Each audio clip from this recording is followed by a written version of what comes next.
The sound that greeted me wasn't the usual drone of cicadas or the whisper of wind through the pines. It was the high-pitched scream of a power drill biting into metal, my lock.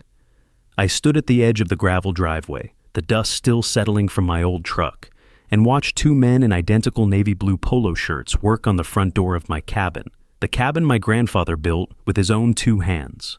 A third man stood off to the side, arms crossed, watching them, with an air of detached supervision. He was about my age, maybe a few years younger, with the kind of rigid posture that cops never quite lose. His eyes were flat and cold. This, I knew, had to be Markham. I started walking toward them, and the familiar ache in my right leg flared up, a dull throb with every step on the uneven ground. My hand instinctively went to the heavy object hanging from a strap around my neck, the thermal camera. Its screen was cracked, a spider web of lines radiating from the corner, a constant reminder. This is what happens when you trust a piece of paper over your own eyes. "What do you think you're doing?" My voice came out low and rough, like stones grinding together. The 2 workers froze. The man in charge, Markham, turned his head slowly. He didn't seem surprised. He gave me a lazy, once-over glance, his eyes lingering for a second on my leg, then on the camera. A smirk played on his lips. "Securing an asset," he said, his voice calm and level. One of the workers stepped back, holding the mangled old lock in his palm like a dead bird. The other was already fitting a shiny new one into place. The metallic click as it seated echoed in the unnerving silence. This happened to me, and if you're watching Karenology, you probably know it's never just a simple misunderstanding. It's always a plan. "This is my home," I said, stopping a few feet from him. The sun beat down, and the air smelled of hot pine needles and dust. "You have no right." "According to the Homeowners Association, I have every right," Markham replied smoothly. He gestured to a piece of paper taped to my door, right next to the new lock, a bright orange flyer. "Your property was deemed unsecured and abandoned. Per the community covenants, the association's designated security provider is authorized to take remedial action." He said, "designated security provider," with a little puff of his chest. His polo shirt had a logo embroidered on it, a stylized eagle inside a shield. "Patriot Community Watch," it read. I'd been hearing whispers about them, about him. He was the brother of the new Homeowners Association president. Funny how that works. Have you ever seen a problem and the solution to that problem arrive at the exact same time, holding hands? "Abandoned?" I let out a short, bitter laugh. "I was here 2 weeks ago. I come up every month. This place hasn't been abandoned in 60 years. "The board disagrees," he said, his tone utterly final. "They have pictures. They have a file. As far as they're concerned, this cabin is a fire hazard and a blight. We're just here to ensure community safety." He glanced at the thick, dry woods surrounding us. "It's a tinderbox out here. An unsecured property is a liability for everyone." I looked past him, at the weathered wood of the cabin, at the stone chimney my grandfather and I had repaired one long, sweaty summer.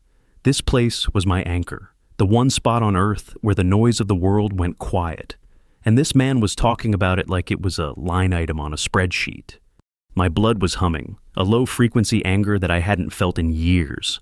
I took a step forward. His 2 guys tensed, shifting their weight. They were big, young, eager.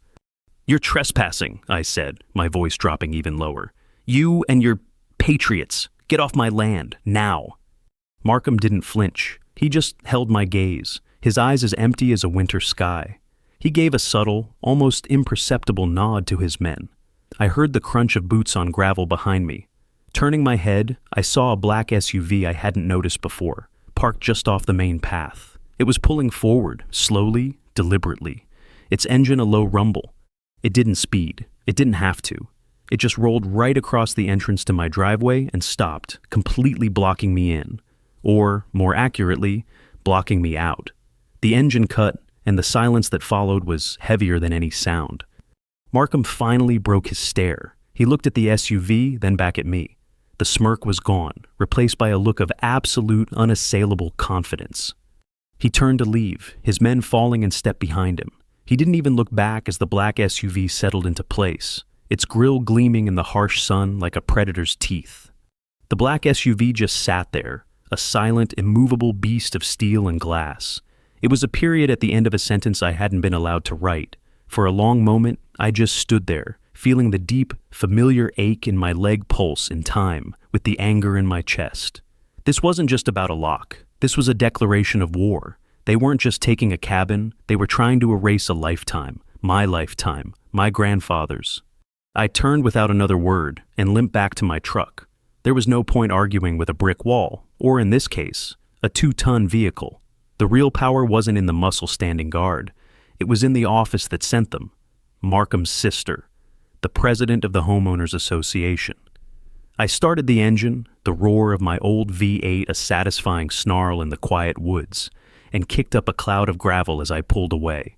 If she wanted a fight, she was going to get one face-to-face. Her house was easy to find. It was one of the new ones on the ridge, a sprawling 2-story affair with a perfectly manicured lawn that looked like a green concrete slab. She was on the porch, watering a hanging basket of flowers, looking for all the world, like the benevolent queen of the neighborhood. I pulled up and got out, not bothering to close the truck door. "We need to talk," I said, my voice carrying across the pristine lawn. She looked up, and for a split second, I saw a flicker of panic in her eyes before it was replaced by a mask of polite concern. "Ethan, isn't it? I'm afraid this isn't a good time." "You made it a good time when you sent your brother's goons to seize my property." Before she could answer, Markham stepped out from the side of the house. He must have been waiting. He moved between us, a placid, unreadable smile on his face. "Sir, the president is busy. You were told the procedure. Any complaints must be submitted in writing." "I'm not submitting anything. I'm telling you to get your thugs off my land." I tried to step around him to speak to her directly, but he put a firm hand on my chest. It wasn't a violent shove, but it was solid, unyielding. Then his 2 uniformed lackeys appeared, seemingly out of nowhere, one on each side of me. They each took one of my arms. Their grips were like iron.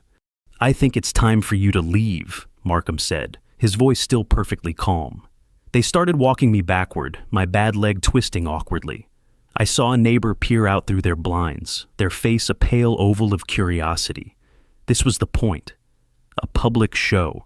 The crazy, unstable guy being escorted away for everyone's safety. They walked me all the way to my truck, opened the door, and gently but irresistibly guided me back inside. It was humiliating. It was efficient. The next morning, the real attack began. My phone rang at 8 a.m. It was a client, a big contract to inspect a new warehouse development, canceled. An hour later, another call, a smaller job, inspecting a private bridge, also canceled. The client was apologetic. "Sorry, Ethan, we just can't take the risk." Risk? What risk? Then I saw the email. It had been sent to what looked like a community-wide mailing list. The subject line was, "Community Safety Alert." My stomach dropped. The email was anonymous, of course. It described a deeply troubled individual causing disturbances in the neighborhood. It attached a photo, taken yesterday when I was being manhandled by Markham's crew. They'd cropped it perfectly. It just showed me, face contorted in anger, leaning in toward Markham. It looked like I was the aggressor. But here's the part that cut the deepest.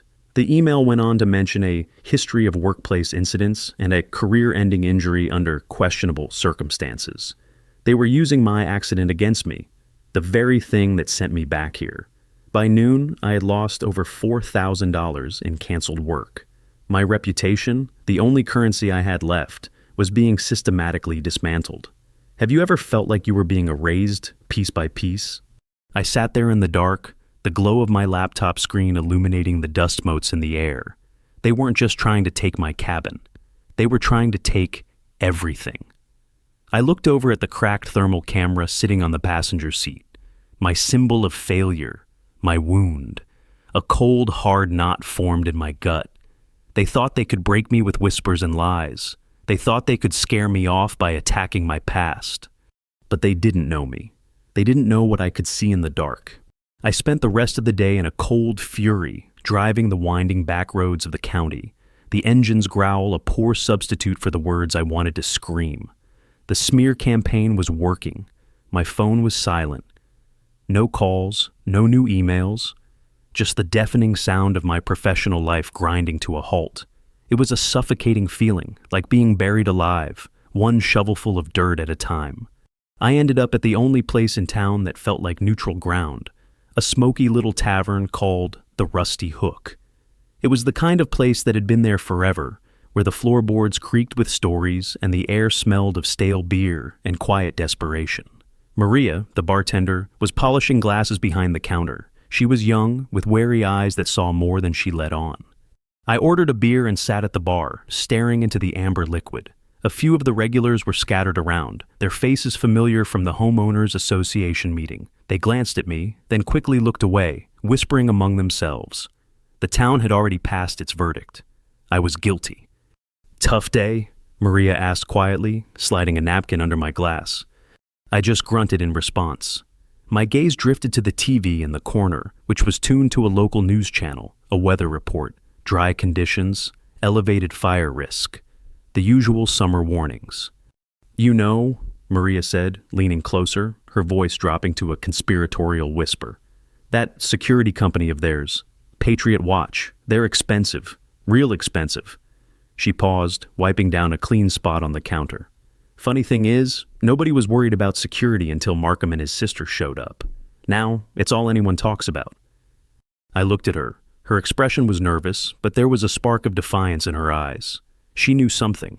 "He talks a big game," she continued, always going on about proactive measures and threat mitigation. Spends half his time at those meetings fear-mongering about wildfires. Says the old fire breaks are useless, that only his 24/7 patrols can keep us safe. She rolled her eyes. "My dad was a volunteer firefighter here for 30 years. He says Markham doesn't know a thing about how fire actually behaves in these hills."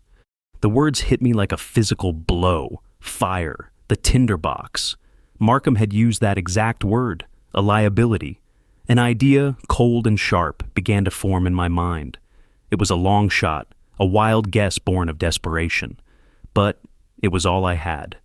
That night, I waited until well after midnight. The moon was a sliver, offering just enough light to turn the familiar woods into a landscape of shifting shadows. I parked my truck a half-mile down the road from my cabin and got out, the cracked thermal camera heavy around my neck. The air was cool and still.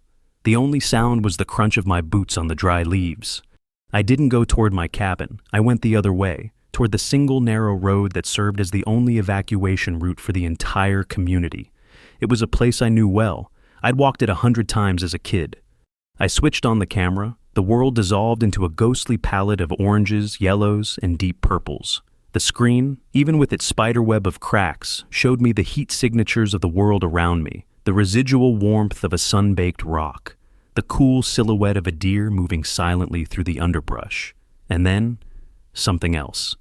I swept the camera along the edge of the road, and there it was, an anomaly, a small, unnaturally warm patch, glowing a faint orange against the cool purple of the forest floor.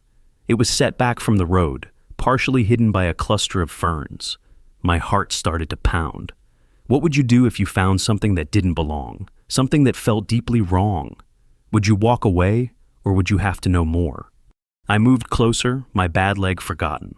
The heat signature was distinct. It wasn't an animal. It wasn't a smoldering campfire. It was something arranged. I pushed aside the ferns with my boot. Underneath was a neatly stacked pile of dry pine needles, twigs, and larger branches, all packed tightly together. It was kindling, a perfect man-made pile of fuel, placed in the one spot where a spark could turn the entire evacuation route into a wall of flame. And as I scanned further down the road with the camera, my blood ran cold. There was another one, and another after that. They were like breadcrumbs, a trail of manufactured terror laid out for a phantom fire that hadn't happened yet. Markham wasn't just selling security. He was manufacturing the threat. He wasn't protecting the community. He was holding it hostage. I looked at the glowing image on my cracked screen. This wasn't a symbol of my failure anymore. It was a weapon. And I was about to go to war. I documented everything. I spent the next 2 hours limping along that dark, lonely road. The cracked screen of my thermal camera, my only guide. I photographed every single pile of kindling, the camera capturing the faint heat they still held against the cooling earth. Each image was a piece of a horrifying puzzle, a testament to a cold, calculated plan. I marked their locations on a digital map, the GPS coordinates glowing like little red flags of malice on my phone. By the time the first hint of dawn painted the eastern sky a bruised purple, I had found 7 of them, 7 man-made traps, waiting to turn our only way out into a fiery dead end. My first thought was to go to the sheriff, but the memory of Markham's smug face, his easy confidence, stopped me. He was a former cop. He'd have friends, connections. My thermal images of neatly stacked wood would be dismissed as circumstantial. A paranoid fantasy from the deeply troubled individual he'd already painted me as. No, I needed something more, something undeniable. There was only one person in this town who might listen, someone who understood fire in his bones. Mr. Davis. He was a retired fire captain who'd served for 40 years and was now a reluctant member of the Homeowners Association Board. He was old school, a man who believed in rules and procedures, but he also had a deep-seated contempt for armchair experts. I found him in his garden, tending to his roses, the morning sun glinting off his silver hair. He listened to me with a stony expression, his eyes narrowed as I laid out what I'd found. I showed him the images on my phone, the glowing piles of tinder, the GPS coordinates. "This is deliberate," he said, his voice a low rumble. He scrolled through the photos, his jaw tightening. "This isn't just random debris. This is staging. Someone is setting the stage for a catastrophe." For the first time in days, a sliver of hope cut through the suffocating weight of it all. He believed me. "I'll call for an independent fire inspection," he said, his voice firm with a newfound resolve. "Not the local guys. I'll get someone from the state. They won't be in Markham's pocket. We'll have them here by this afternoon." The relief was so immense it almost buckled my knees. It felt like the first solid ground I'd stood on all week. I had an ally. The truth was coming out. The state inspector arrived around 3 p.m., a crisp, professional man in a clean uniform. Mr. Davis and I met him at the head of the access road, but my relief was short-lived. The inspector wasn't alone. Markham was with him, looking relaxed, even friendly. He clapped the inspector on the back like an old friend. My stomach twisted into a knot. "Ethan, this is Inspector Reed," Mr. Davis said, his voice now strained. "Markham insisted on joining us to ensure transparency." Reed gave me a cursory nod and then turned his attention to Markham. They walked the road together, with me and Davis trailing behind like unwelcome guests. Reed looked at the spots I'd marked. He kicked at one of the piles with his boot, scattering some of the twigs. "Just looks like natural debris buildup to me," he said with a shrug. "This road needs clearing, no doubt, but I don't see anything malicious here." My mouth went dry. "What? Did you look at the thermal images? The way it's stacked?" "Son, thermal images can be misleading," Reed said dismissively. "I go by what I can see with my own 2 eyes." He didn't stop there. At Markham's suggestion, he came to inspect my cabin for potential fire hazards. Of course, he found them. The old cedar shake roof, which had been there for 50 years. The chimney, which he claimed wasn't up to the latest code. He scribbled furiously on his clipboard. The official report came the next day. The county declared my property a severe and immediate fire risk. The Homeowners Association held an emergency vote, which passed unanimously, to levy a $20,000 fine against me and issue an order for the cabin's demolition if the violations weren't corrected within 30 days. To add insult to injury, the association used Reed's report to justify a 30% hike in insurance premiums for the entire community, citing the unacceptable level of fire risk posed by properties like mine. It was a perfect, brutal trap. My own evidence had been turned against me.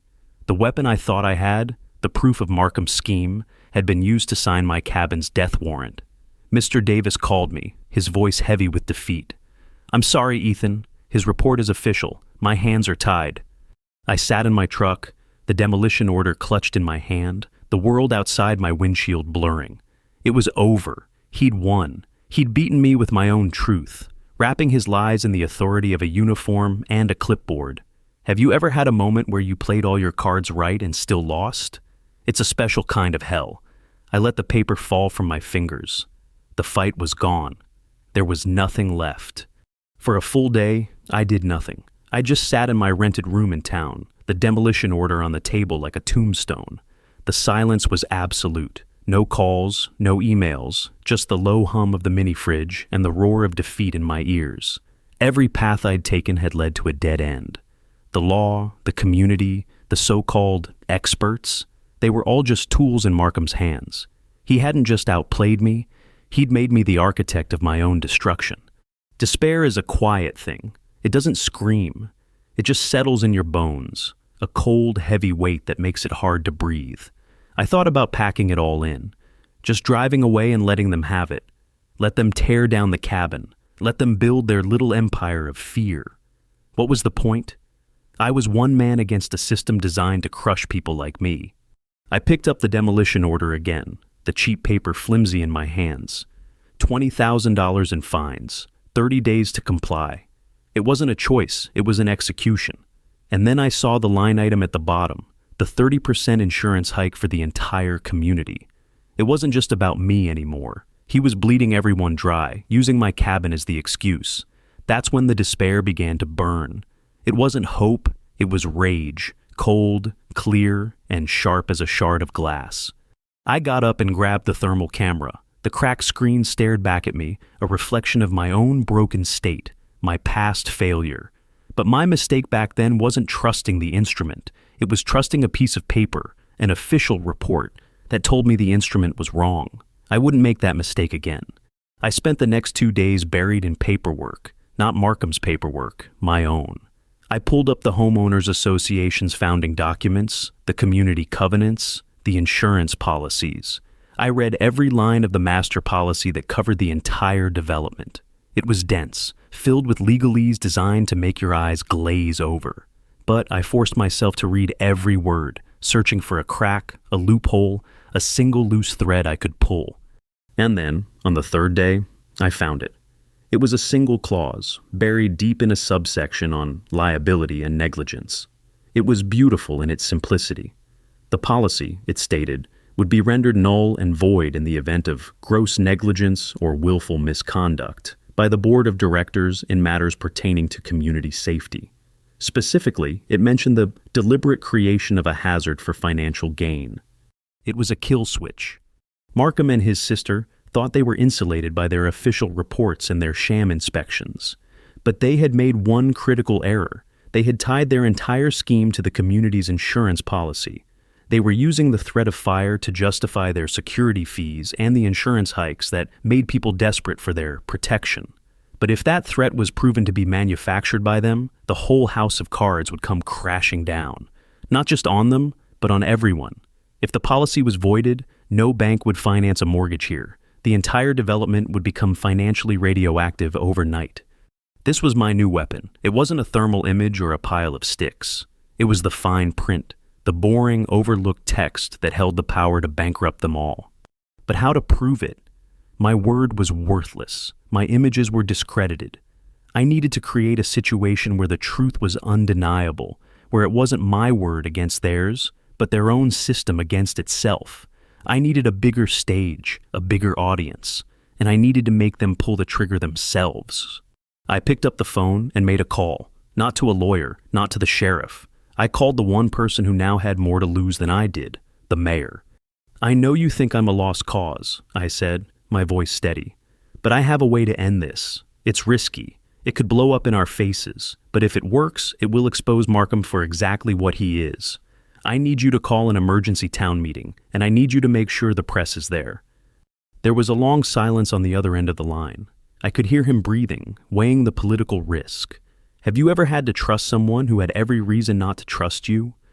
"What's the topic of this meeting?" the mayor finally asked, his voice cautious. "Community safety," I replied, a slow smile spreading across my face. "We're going to discuss the rising insurance costs, and I'm going to give a little presentation on fire prevention."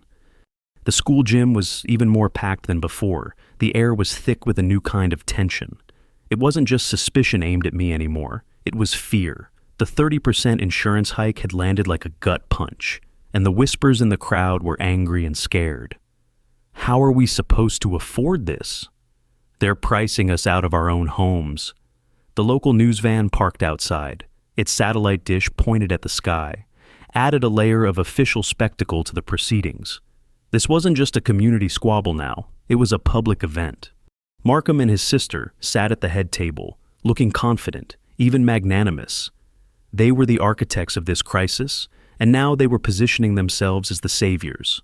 Markham took the floor first, his voice resonating with practiced authority. He spoke of unacceptable risks, of the clear and present danger posed by neglected properties, gesturing vaguely in my direction. He presented his solution, an expanded mandatory contract for his Patriot Community Watch, a modest increase in fees that would, he promised, bring the insurance premiums back down.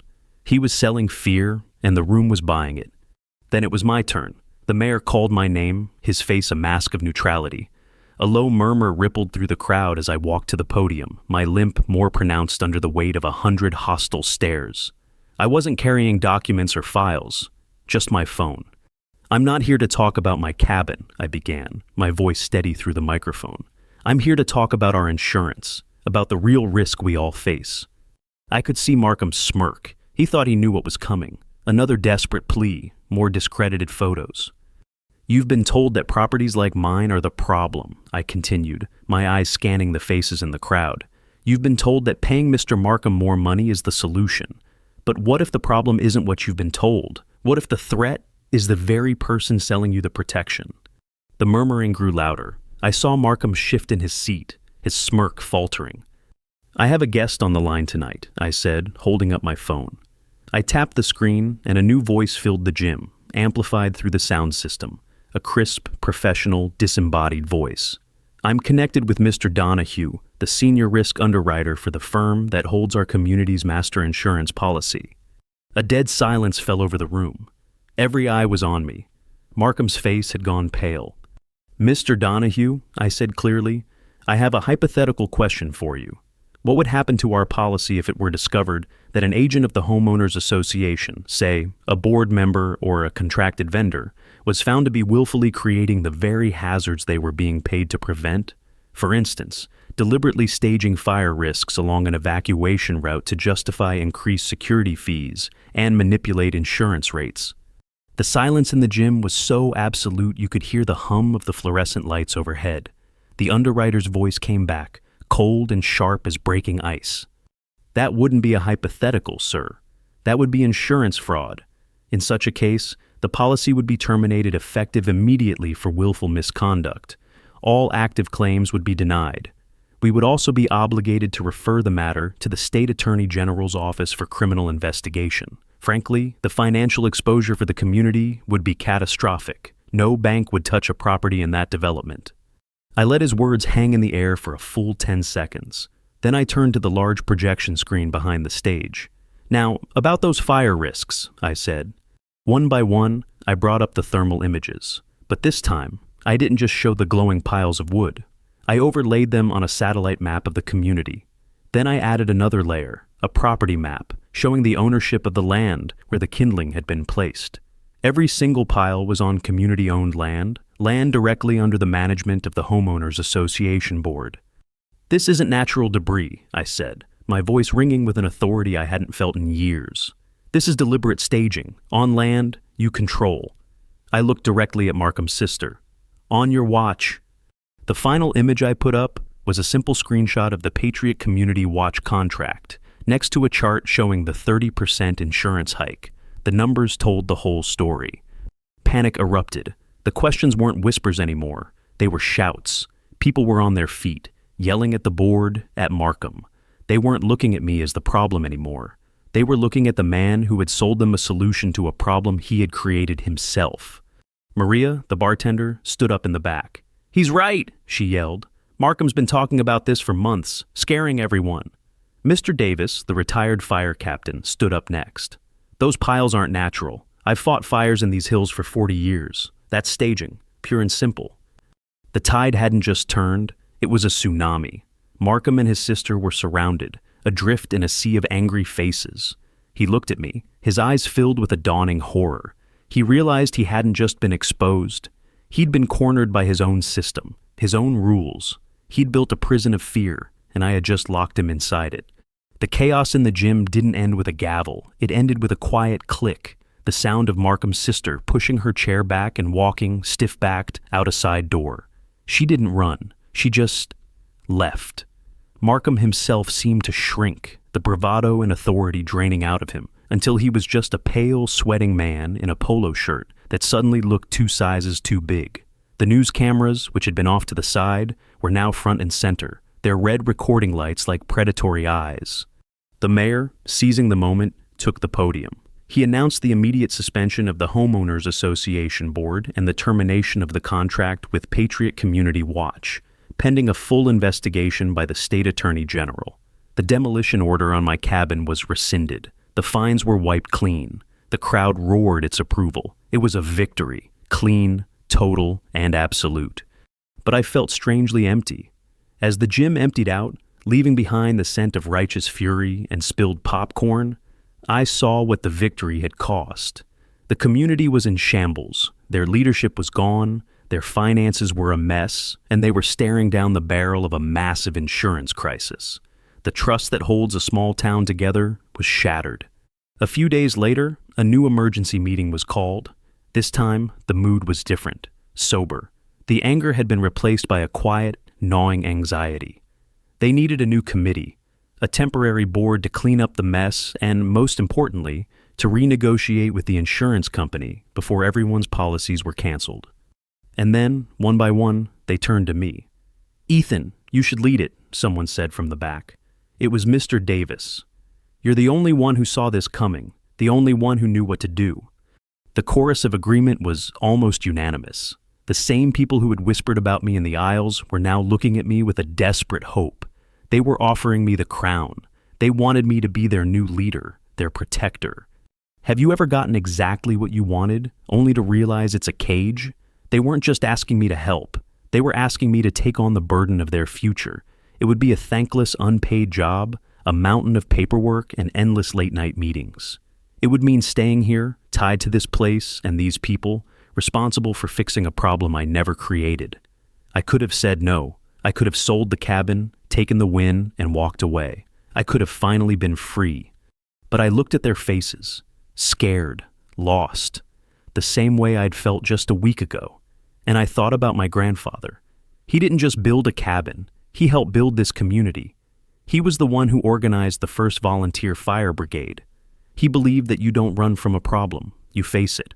You don't abandon your neighbors, you help them. "I'll do it," I said, the words feeling heavy and real in my mouth. "But we do it together, as a community. No more secrets, no more backroom deals, everything out in the open."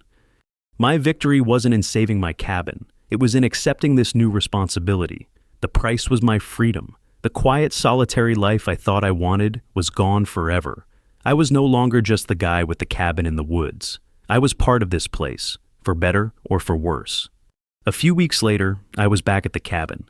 The new lock was gone, replaced by the old, familiar one my grandfather had installed. The air smelled of pine and damp earth, the way it was supposed to. I stood on the porch, holding the cracked thermal camera in my hands. For so long, it had been a symbol of my past failure, a heavy weight around my neck. I walked to the edge of the woods and set the camera down on a flat moss-covered stone. I just left it there. I didn't need it anymore. My vision was clear. I turned and walked back to the cabin, my limp feeling a little less pronounced. The work was just beginning, but for the first time in a long, long time, I wasn't running from my past. I was building a future.